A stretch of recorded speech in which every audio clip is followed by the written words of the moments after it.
yang telah memberikan waktunya. Assalamualaikum warahmatullahi wabarakatuh.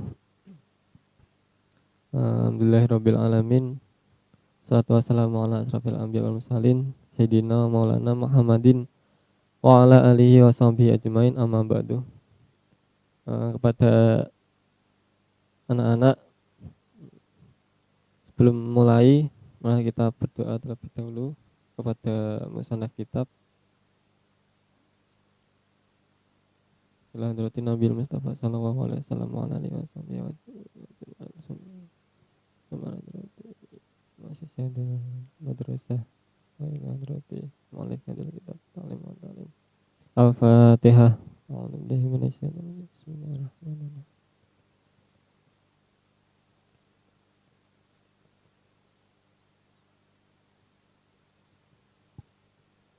Melanjutkan materi yang kemarin yang diajarkan oleh Bapak ya,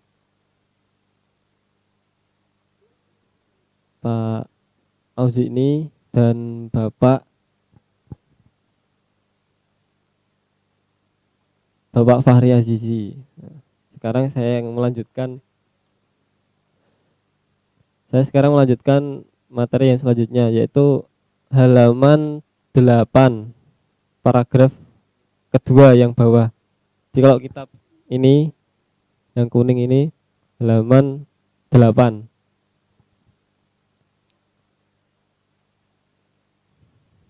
Qala musannifu rahimahullahu ta'ala wa nafa'ana bihi wa bi ulumihi fid dharain amin. Rabbana ftah bainana wa baina qaumina bil haqqi wa anta khairul fatihin. Bismillahirrahmanirrahim. Wa amma hifdu. Sudah ketemu di yang halaman 8 paling bawah. Wa amma hifdu. Wa amma hifdu utawi ana pun ngreksa. Wa amma hifdu ana pun utawi ngreksa ma ing barang yaqau kang tumiba apa ma.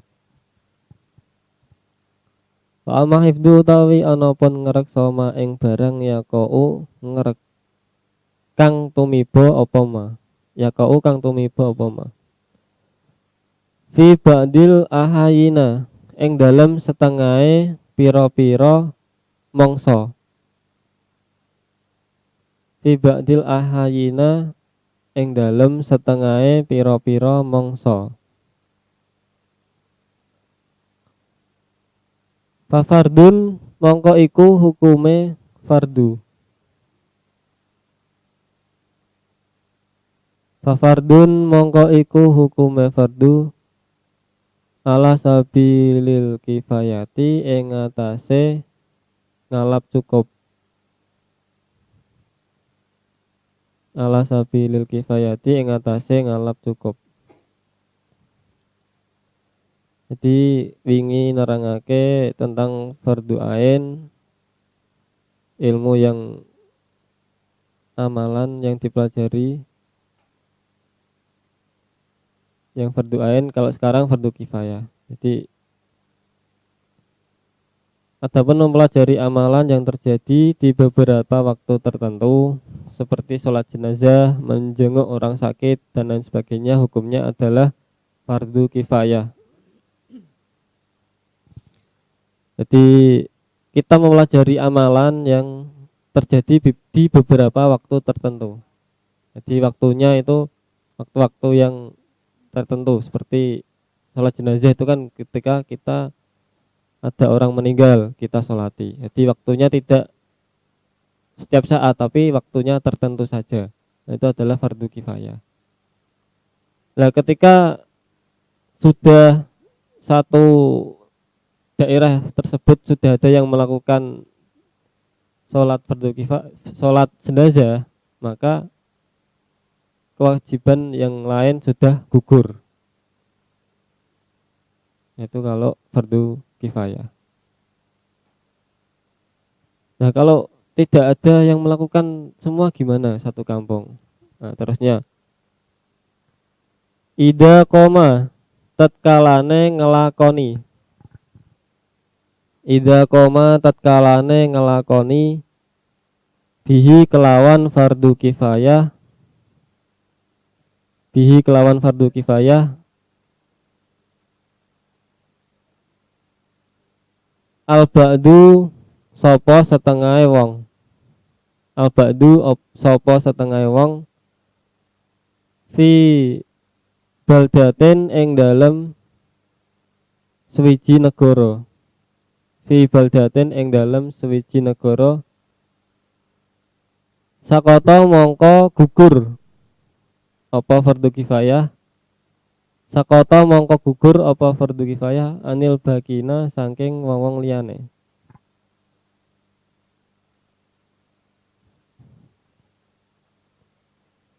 Fa in lam yakun mongko lamun ora ana, fa in lam yakun mongko lamun ora ana fi baldati ing dalem negara, fi baldati ing dalem negara man sapa wong yakumu kang nglakoni bihi kelawan fardu kifayah, yakumu kang nglakoni bihi kelawan fardu kifayah. Jadi kalau satu daerah tersebut, daerah tersebut tidak ada yang melakukan satupun, maka harus pemerintahnya harus wajib memaksa masyarakatnya. Jadi kalau fardu kifayah, jika di suatu tempat tersebut ada satu orang yang telah mempelajari amalan tersebut, telah melakukan kegiatan tersebut, maka gugurlah kewajiban orang yang lain. Jadi cukup diwakili itu kalau fardu kifayah. Tidak harus semua orang melakukan. Nah, jika tidak ada yang menjalankannya, maka semuanya berpartisipasi di dalam dosa. Nah, nek orang sing ngakoni siji wae, satu pun tidak ada yang melakukan, maka semuanya ikut dosa. Tapi kalau satu saja sudah ada yang melakukan, maka gugurlah kewajiban orang yang lain. Jadi cukup kalau ada yang melakukan, maka wes diwakili tidak apa-apa. Kalau tidak ada yang melakukan, maka semuanya ikut menanggung dosanya. Seperti itu. Itu kalau fardu kifayah.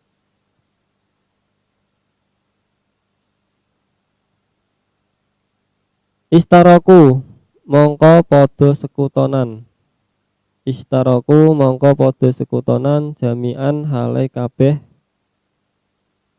jami'an hale kabeh fil maksami ing dalem dosane. Nah, iku mau. Jadi nek ora ana sing nglakoni kabeh iku gak ana sing nglakoni ning suatu daerah tersebut, maka dosane ditanggung kabeh, kabeh untuk dosa. Semua orang yang di dalam daerah tersebut mendapatkan dosa karena tidak ada yang melakukan satupun. Fayajibu mongko wajib, fayajibu mongko wajib alal imami ing atase imam, alal imami ing atase imam ayak muro apa yen to perintah sapa imam hum ing ahli negara, ayak muro apa yen to perintah sapa imam hum ing ahli negara bidzalika kelawan mengkono-mengkono nglakoni fardu kifayah, bidzalika kelawan mengkono-mengkono nglakoni fardu kifayah. Nah, lah nek ora ana sing nglakoni blas ning di suatu daerah tersebut, maka wajib bagi pemerintah untuk memerintah rakyatnya mempelajari amalan yang hukumnya fardu kifayah tersebut. Jadi bagi pemerintah atau kepala daerah di suatu daerah tersebut wajib memerintahkan warganya, wajib memerintahkan rakyatnya ketika tidak ada yang mempelajari amalan yang hukumnya fardu kifayah. Seperti tadi sholat jenazah itu fardu kifayah. dan lain sebagainya.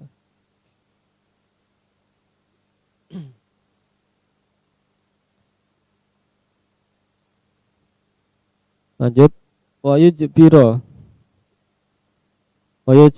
lan yento meksa sapa imam, wa yujbiro lan yento meksa sapa imam ahlal baldati ing ahli negara ala dalika ing atase mengkono-mengkono nglakoni fardhu kifayah. Fakila mongko wis den terangake. Fakila mongko wis den terangake bi anna ilma kelawan setuhune ngerteni. Bi anna ilma kelawan setuhune ngerteni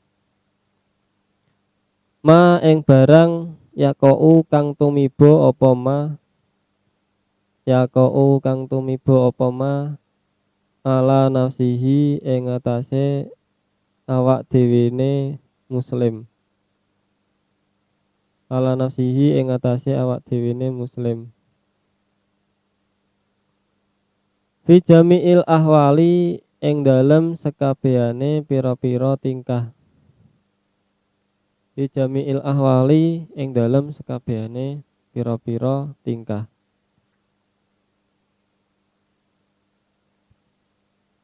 Biman jilatit to'am iku kelawan nggone panganan. Biman jilatit to'am iku kelawan nggone panganan. La Buddha ora kena ora likulli wahidin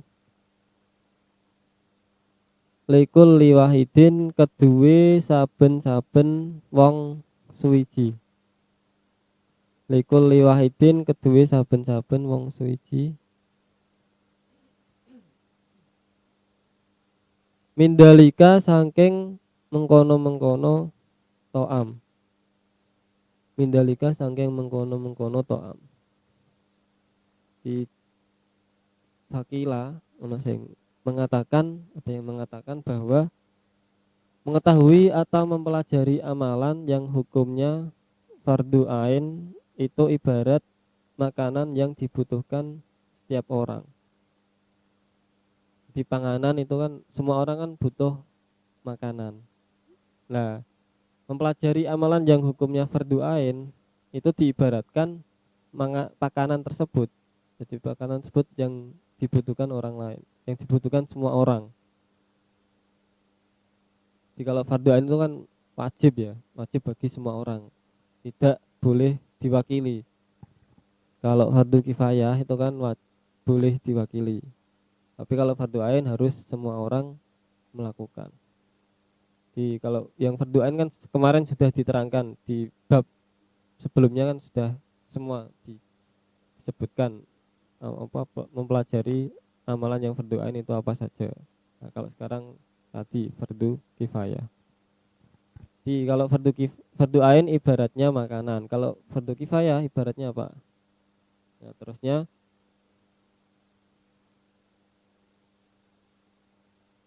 wa ilma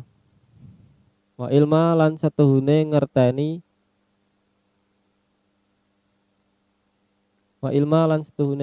ma ing barang yaqau kang tumiba apa ma. Yaqau kang tumiba apa ma fi ba'dil ahayina ing dalem setengahe pira-pira mangsa. Ing dalem setengahe pira-pira mangsa. Bimanzilatid dawai iku kelawan nggon-nggone tombo atau obat. Bimanzilatid dawai iku kelawan nggone atau tempatnya obat tombo.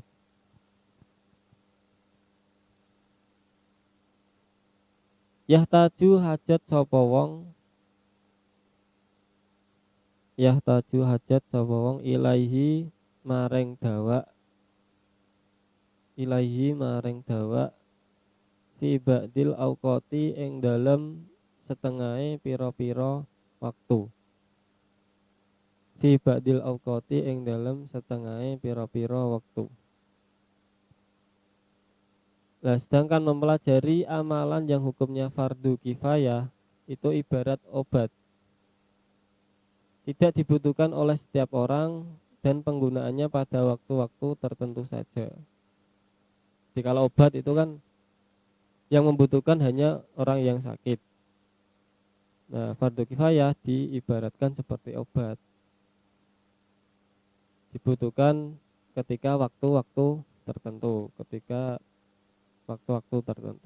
dan tidak dibutuhkan oleh setiap orang. Nah, ketika sudah diwakili tadi orang yang sudah ada orang yang mengamalkan fardu kifayah, maka yang lain sudah terwakili. Tapi kalau semua daerah tersebut tidak ada yang melakukan, maka dosanya sing nanggung yo kabeh melu dosa. Tidak cuma dua orang saja. Kalau fardu ain kan yang mendapatkan, kalau tidak melakukan, yang mendapatkan dosa dirinya sendiri, karena itu memang kewajiban oleh setiap orang. Maka jika fardu ain diibaratkan dengan panganan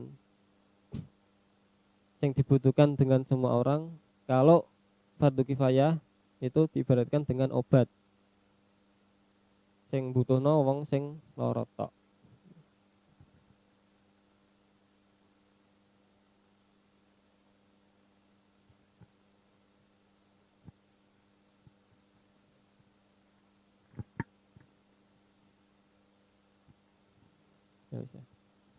Ya, karena waktu sudah menunjukkan 8:30, maka saya cukupkan sekian dan dilanjutkan minggu depan. Saya serahkan kepada Bapak host. Terima kasih untuk Bapak Fuad atas penyampaian materinya. Untuk anak-anak kelas 7 yang mungkin kiranya belum paham, bisa langsung ditanyakan lewat chat. Langsung ketik saja tadi yang disampaikan, kiranya mungkin ada yang kurang paham.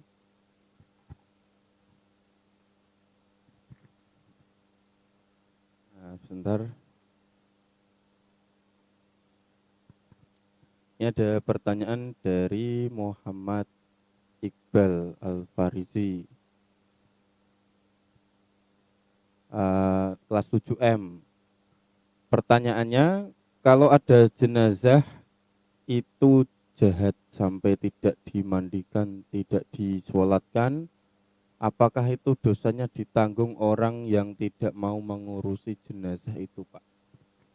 Mungkin ada orang jahat, terus nih warga ini nggak mau mandikan, nggak mau mensolatkan. Nah, ini dosanya ditanggung siapa, Pak?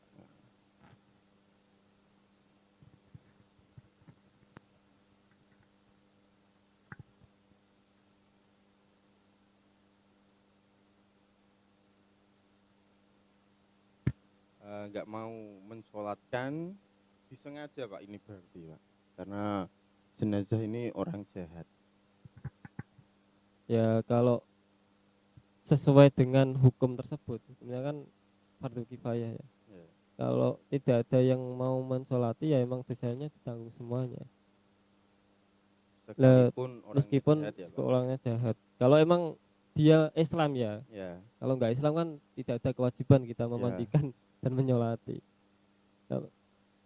Kalau ya, makanya ketika jengene urip itu kan membutuhkan orang lain, harus berdampingan, bersosial dengan masyarakat, dengan tetangga. Jadi makanya jangan sampai seperti contoh tadi, kalau ada orang jahat, wong nakali tonggone, nakali dulure. Nah, kalau meninggal ya itu tadi resikonya, kalau mereka tetangganya yang disakiti hatinya wis saking mangkele wis mati wis jarno rasa diadusi rasa disolati. Nah itu karena emang wonge lah piye lah pas uripe nakal nyakiti tonggone, jadi kemungkinan yang tidak memandikan itu kan wis kadung pegel atine Pak. Tapi kalau sesuai dengan hukumnya kan fardu kifayah, kalau tidak ada yang melakukan sama sekali maka dosanya ditanggung semuanya kecuali orang tersebut sudah keluar dari Islam, itu tidak ada kewajiban lagi. Nah, seperti itu. Ya itu berarti tetap wajib memandikan, mensolati jenazah sekalipun orang itu jahat Pak ya. Terus pertanyaan yang kedua dari Muhammad Akhtar kelas 7K. Fardu ain itu apa Pak? Pertanyaan definisi fardu ain. Fardu ain itu minggu kemarin kan sudah dijelaskan hukum-hukum fardu ain. Nah, fardu ain itu fardu yang wajib dilakukan oleh setiap orang. Hukum yang wajib dilakukan oleh setiap orang seperti sholat. Sholat 5 waktu itu kan fardu ain. Setiap orang muslim itu wajib melakukan sholat. Nah, kalau tidak melakukan sholat 5 waktu tersebut kan yang mendapatkan dosa dirinya sendiri. Nah itu kalau fardu ain. Beda kalau fardu kifayah, cukup bisa diwakilkan dengan salah satu orang yang ada di daerah tersebut. Contohnya ini desa ono wong mati tadi contohnya. Nah wis sudah ada yang menyolati, sudah gugur kewajiban yang lain. Kalau pengen menyolati semua ya tidak apa-apa, karena kan apa hukumnya fardu kifayah. Itu bedanya fardu ain sama fardu kifayah. Gitu Pak host. Loh, itu pertanyaan yang masuk. Terus yang terakhir ini, kalau ada orang gila meninggal tetapi nggak punya siapa-siapa itu bagaimana Pak? Ya orang gila kan kita tidak tahu statusnya. Statusnya dia kan kita tidak tahu dia Islam atau tidak. Soalnya dia sudah tidak punya akal. Makanya dia gila. Kalau dia punya akal, mesti dia tetap waras.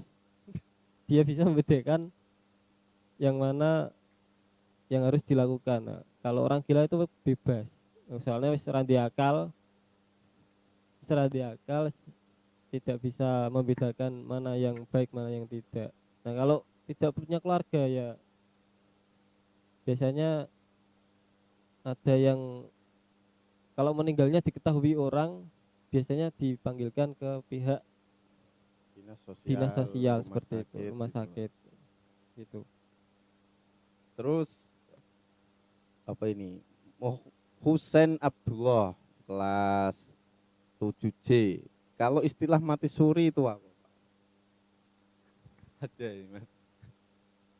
Mati suri kalau yang pernah saya ketahui, karena saya belum pernah merasakan, cuma mengetahui saja. Mati suri itu dia meninggal dalam beberapa jam, setelah itu dia bisa hidup lagi. Emang benar-benar meninggal, detak jantungnya dan aliran darahnya itu sudah berhenti. Tapi dengan kekuasaan Allah dia bisa dihidupkan lagi dan hidup normal seperti biasanya. Itu ada beberapa orang yang terjadi, yang pernah mati suri. Jadi apa orang yang mati suri itu kan yang pernah saya ketahui ceritanya itu kan ya emang dia mati sudah di alam yang lain, dia wis apa ketemu malaikat ketemu dan lain sebagainya itu, terus disuruh kembali dan meminta apa dan disuruh untuk melakukan hal-hal yang baik yang mungkin sebelumnya orang tersebut bisa jadi jahat dan lain sebagainya, tapi karena itu tadi dia dihidupkan lagi untuk bertaubat. Itu ada beberapa orang yang seperti itu. Nah, itu yang saya ketahui mati suri. Nah itu ya Pak, anak-anak pertanyaan yang sudah dijawab oleh Bapak Fuad Zarkowi. Terus ada yang tanya masalah kitab Pak, ini kitabnya yang putih atau yang kuning? Jadi kitab yang digunakan mungkin Pak. Kalau yang TBS ini menggunakan ini sama, kitabnya sebenarnya sama, cuma kalau yang ini itu kan spasinya banyak, jadi kalau memaknai itu enak. Kalau yang kitab kuning itu kan spasinya kecil-kecil, kalian susah susah memaknai. Kalau kalau sudah bisa maknai sih wis apal yo serasa apa-apa. Tapi kalau memaknai enak menggunakan kitab yang ini. Jadi ini spasinya banyak, ombo, spasinya ombo. Jadi yang kitab kuning itu yang ada syarahnya. Nah anak-anak karena waktu kita sudah habis untuk materi pelajaran adab, maka dari kami saya cukupkan. Untuk besok bisa dilanjut kembali pembelajaran daring. Untuk Bapak Fuad Zarkowi saya ucapkan terima kasih. Sebelum